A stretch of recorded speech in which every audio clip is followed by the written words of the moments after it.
You ask Tiger to solve. This deals with linear equations with one unknown. The final result is x equals -7/4.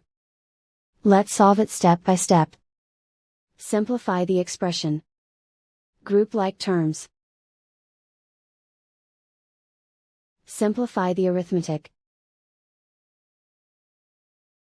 Group all constants on the right side of the equation. Add 7 to both sides. Simplify the arithmetic.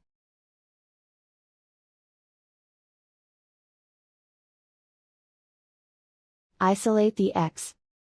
Divide both sides by -4. Cancel out the negatives. Simplify the fraction.